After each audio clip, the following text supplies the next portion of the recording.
Chapter 5. For a solid week, Evelyn watched Rebecca trail after Radford like a miniature shadow. He had left her at his mother's house one morning, but Nancy brought Rebecca back within the hour, claiming she couldn't bear the child's heartbreak. Though Rebecca was quiet, Evelyn could see a spark in her eyes when she studied the horses.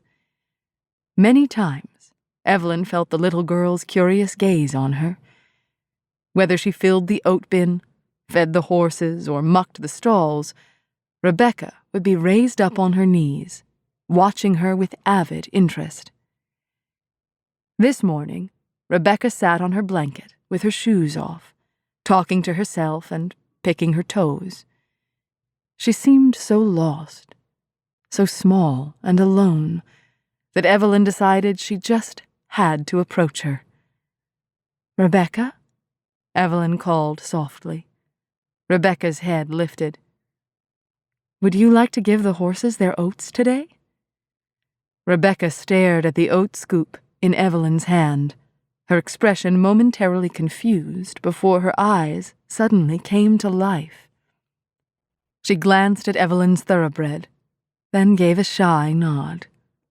"I don't want her near the horses," Radford said from the stall beside Evelyn. Rebecca immediately sank back upon the blanket, the excitement ebbing from her eyes. Evelyn cursed under her breath. "I'll be right beside her. They'll frighten her." Having watched Rebecca all week, Evelyn didn't believe that for a moment. Though Rebecca was unnaturally quiet and withdrawn, she was curious about the world around her. The horses fascinated her, and in some small way, so did Evelyn. "How will she learn about horses if she never gets close enough to touch one?" Evelyn asked, resting her elbows on the half wall between the stalls. Radford had his back to her, allowing Evelyn to observe the way his shirt tightened across his shoulders as he swept the hay fork across the floor to spread fresh straw. His denim trousers were dusty and loose from bending and squatting, but Evelyn knew the fabric covered a hard molded backside and long, sinewy legs. Moving her gaze up to the dark hair tangled in his collar, she wondered how it would feel, then chastised herself for the thought. "Rebecca's never been on a horse," Radford said, shaking the last of the straw from his fork. "Papa claims I sat my first horse as soon as I could sit up on my own. I'll teach her how to ride when I think she's ready." "All right," Evelyn said, but she needed to make Radford understand what was happening to his daughter. "I think Rebecca needs a playmate her own age. I know she's warming up to Papa because he's so silly, but being surrounded by adults all the time can't be good for her." Radford planted the tines of the fork in the straw and hooked his palm over the handle. "I know you mean well, Evelyn, but Rebecca wouldn't play with a child her age." The certainty in his voice piqued her curiosity. "Why not? I think Tom and Martha Fisk's little girl would be a wonderful playmate for Rebecca. You've never met Helen because she was born while you were away, but she's a darling." "I'm sure she is," Radford said, "but Rebecca still wouldn't take to her. She didn't take to Janie in Boston or Emily in Saratoga Springs. Both girls were her age, and Rebecca refused to have anything to do with them. She's just too shy." "What were those girls like?" Evelyn asked, sure that there was a reason Rebecca shied away. "Like little girls." He raked his hair back. "I don't know." Evelyn took a step back. "I'm sorry. I know Rebecca's your responsibility and I shouldn't intrude, but I can't stand to see her sitting on her blanket every day. She needs to play and explore." "She will. When she feels comfortable letting me out of her sight, she'll run off and play, as little girls do." It would more likely be when Radford was comfortable letting Rebecca out of his sight, but Evelyn withheld comment.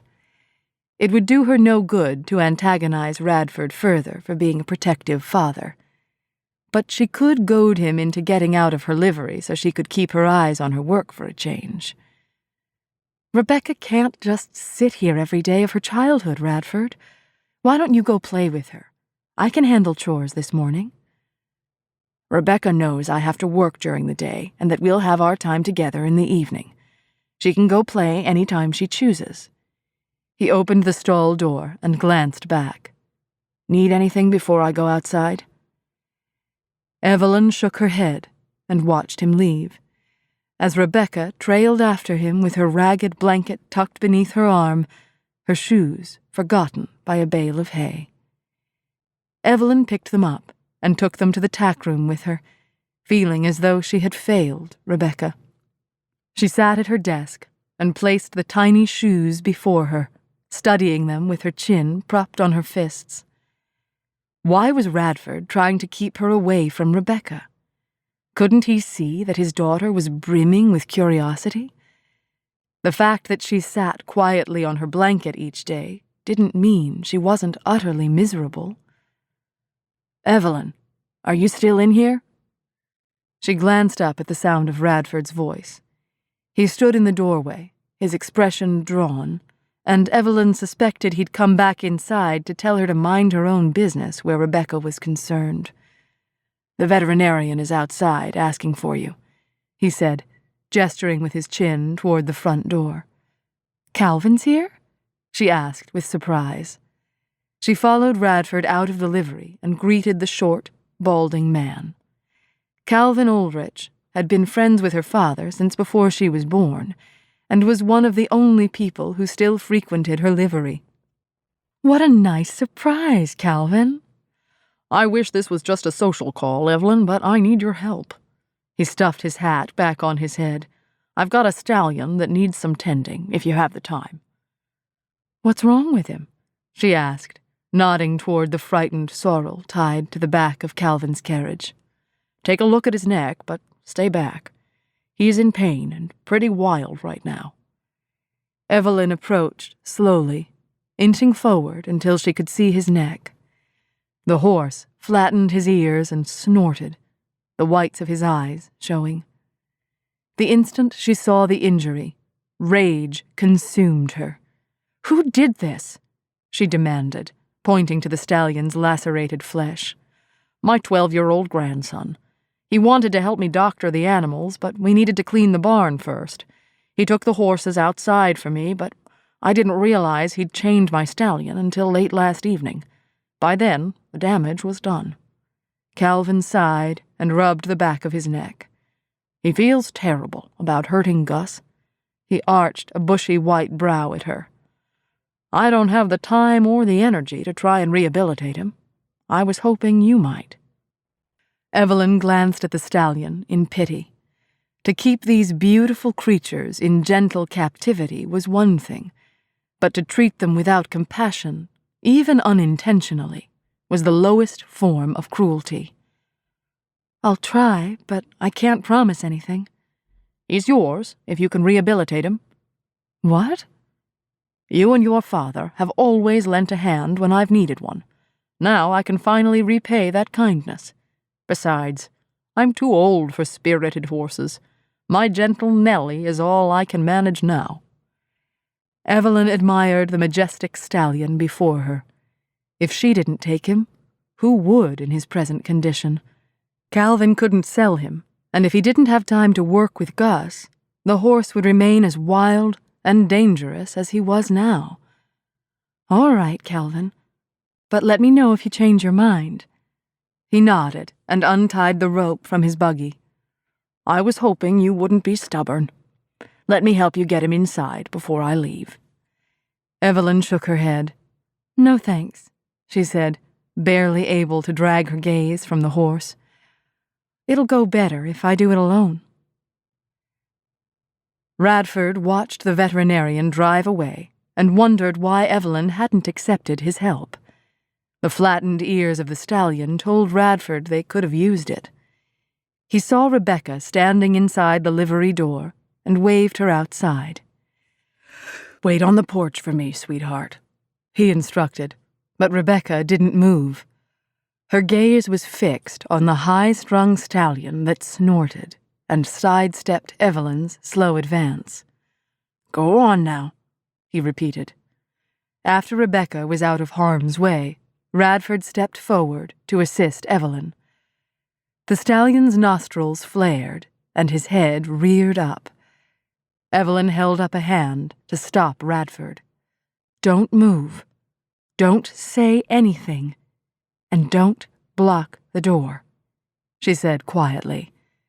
Intrigued, Radford waited. Evelyn began talking softly to the horse, varying the tone of her voice until the sorrel's ears flicked. With small steps, she moved toward him, arms outstretched, crooning in a sing-song voice. The stallion kept his eyes on her, snorting and prancing, and backing away. When she inched to the right, the stallion adjusted his body to keep her directly in front of him. They continued their face-off for several minutes while she slowly backed the horse through the open barn doors. Radford followed along in awed silence, listening as Evelyn urged the stallion on with soothing, seductive tones that conjured visions of her in her night trail, her soft, slender body tempting him to draw her down beside him. After long minutes of her soft murmurs that lured both him and the horse inside, Radford sighed with relief when she finally closed the stall door in front of the stallion. Radford had never seen an injured animal handled with such mastery.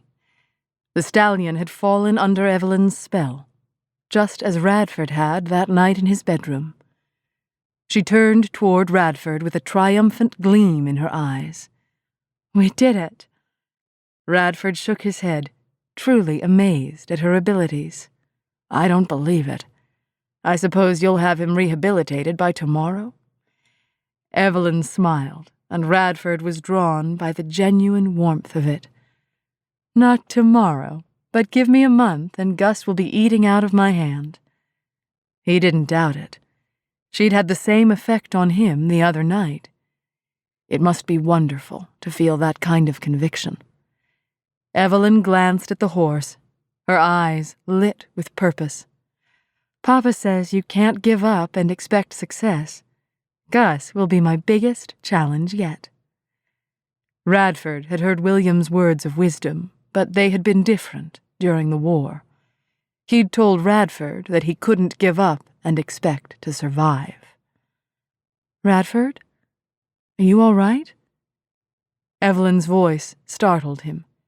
He hadn't realized that he'd slipped into the quagmire of memories. He drew his watch from his pocket, hoping to distract her. I was just wondering how I'm going to beat you at cards tonight if you're able to manipulate your opponent as easily as you did Gus. Evelyn's lips quirked. It's not me you'll have to worry about. Kyle's my partner, and he refuses to lose. Then don't expect me to be merciful while I'm planning my attack. Radford's eyes were wonderful when he teased, and Evelyn secretly admired the golden sparkle beneath his dark lashes. His hair was damp at the temples, and he had a sunburn across the bridge of his nose. She almost asked if it hurt, but changed her mind for fear of exposing her preoccupation with his face. Did you learn how to conquer the enemy in the war? She asked. He sighed and leaned against Gus's stall. I learned a lot about surviving. Mostly things I don't want to remember. Maybe you could talk with your brothers about it. It might help you get rid of your nightmares. It also might help Radford and Kyle grow close again, she thought. It's better if I just lock the memories away and leave them alone. What happens if they won't leave you alone? Radford shrugged. I don't know. But Evelyn did. He would leave, just as Kyle and her father said he would. Rebecca would sink farther into her silent world, and Radford deeper into his private hell, whatever that was. May I ask you a question, Radford, about your daughter? You can ask, he said, indicating that he might not answer. Since she'd already stuck her neck out, Evelyn figured she may as well lay it on the chopping block.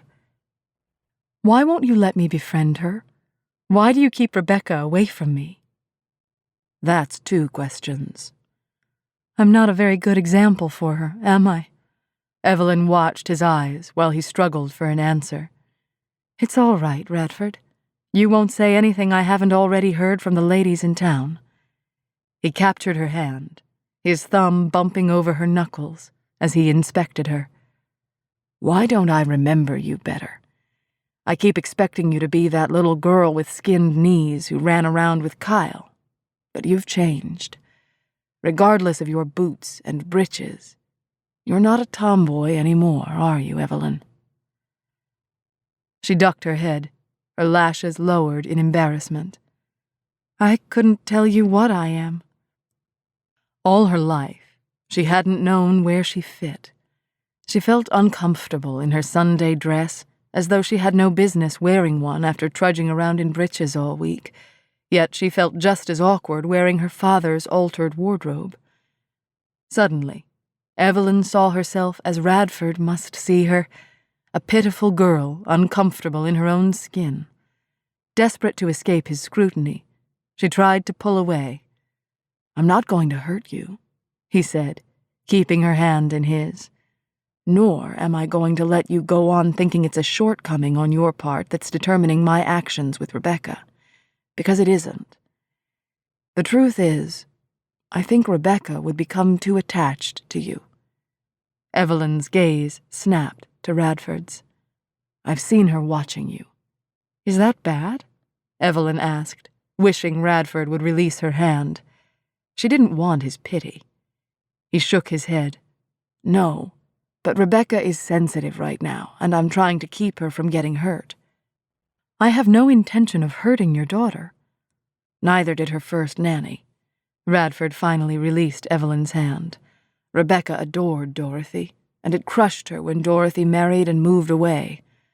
I thought Gert, her second nanny, would love my daughter and mother her like Dorothy had. She abused Rebecca.